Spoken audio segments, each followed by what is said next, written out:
Hi hello welcome to my YouTube channel. நம்ம இன்றைக்கி பார்க்க போகிறது தக்காளி சட்னி எப்படி செய்யுதுன்னு பார்க்கலாம். வீடியோக்குள்ளே போகிறதுக்கு முன்னாடி இந்த வீடியோ ஸ்பான்சர் பண்ணுறவங்க பைமோட் மொபைல் ஆப். இதில் நமக்கு தேவையான க்ராசரி ஐட்டம்ஸ் நம்ம வந்து பர்ச்சேஸ் பண்ணிக்கலாம். இப்போ ஒரு பாத்திரத்தில் 3 ஸ்பூன் எண்ணெய் விட்டுக்கிட்டு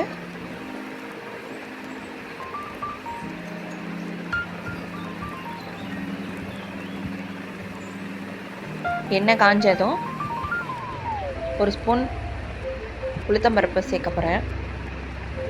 நல்ல பொன்னிறமாக ஆகணும், அதை வரைக்கும் நல்லா வறுத்துக்கலாம்.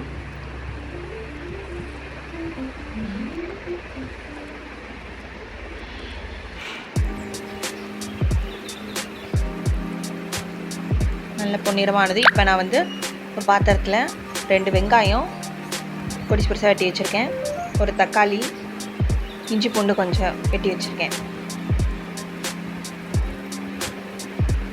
முதல்ல இப்போ வெங்காயம் சேர்த்துக்கலாம். வெட்டி வச்ச 2 வெங்காயத்தை கட் பண்ணி நம்ம வந்து இப்போ நல்லா வதக்க போகிறோம்.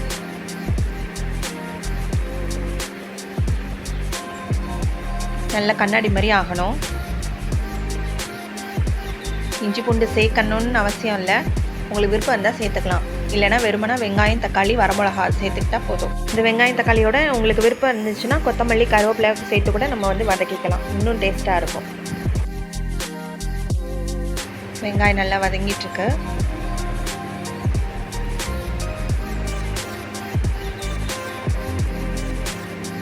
இது வந்து குழந்தைங்களுக்கு ரொம்ப நல்லது. வெங்காயம் தக்காளி சாப்பிடாதவங்கள இந்த மாதிரி துவையலாக அரைச்சி கொடுத்தனா நல்லா சாப்பிடுவாங்க. இதோட சத்துக்களும் குழந்தைங்களுக்கு சேரும். இட்லி தோசை எல்லாத்துக்குமே நம்ம வந்து இதை வச்சுக்கலாம். இஞ்சி பூண்டை வந்து அதோடு சேர்த்து நல்லா வதக்கியாச்சு. இப்போ நல்லா கண்ணாடியாக ஆயிடுச்சு வெங்காயம். இந்த சட்னி ரொம்ப ஈஸி, வீட்டில் எல்லோரும் ட்ரை பண்ணி பாருங்கள். இது என்னோடய ஸ்டைலில் பண்ணியிருக்கேன். ஒருத்தர் ஒரு மாதிரி செய்வாங்க, நீங்களும் ட்ரை பண்ணி பாருங்கள். 3 வரமிளகா சேர்த்துக்கிறேன். உங்களுக்கு இன்னும் காரமாக இருக்கணும் அப்படின்னா இன்னும் வரமிளகா சேர்த்துக்கலாம்.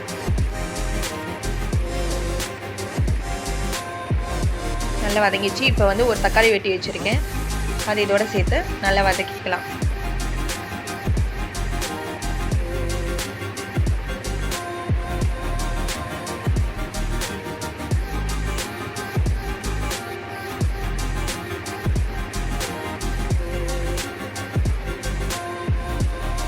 நல்லா வதக்கியாச்சு. இப்போ கொஞ்சமாக உப்பு போட்டு இன்னும் நல்லா வதக்குனா இன்னும் தக்காளியெல்லாம் நல்லா வதங்கிடும். சில வந்து அது நல்லா வதங்கினதுக்கப்புறம் அரைக்கும் போது உப்பு சேர்த்துக்குவாங்க. இப்போ வதக்கும் போதே சில பேர் உப்பு சேர்த்துக்கலாம். நல்லா ஆறிடுச்சு. இப்போ மிக்ஸி ஜாரில் போட்டு நல்லா அரைச்சிக்க போகிறோம்.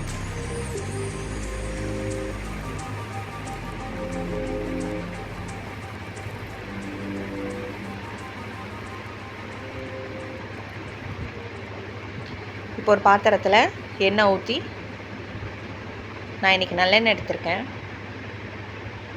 கடுகு உளுத்தம்பருப்பு போட்டு தாளிக்க போகிறோம். கொஞ்சமாக கடுகு உளுத்தம்பருப்பு போட்டு தாளிக்க போகிறோம். நல்லா கடுகு வெடித்ததும் அரைச்சி வச்சுருந்து நம்ம தக்காளி சட்னியெலாம் போட்டுடலாம். நல்லா பொரிஞ்சிருச்சு, நல்லா வெடிச்சிருச்சு. இப்போ வந்து நம்ம அரைச்ச தக்காளி சட்னியில் போட்டாச்சு. சுவையான தக்காளி சட்னி தயார். நீங்களும் வீட்டில் செஞ்சு பாருங்கள். இந்த வீடியோ பிடிச்சிருந்தால் லைக் பண்ணுங்கள், சப்ஸ்கிரைப் பண்ணுங்கள். தேங்க்யூ, பாய்.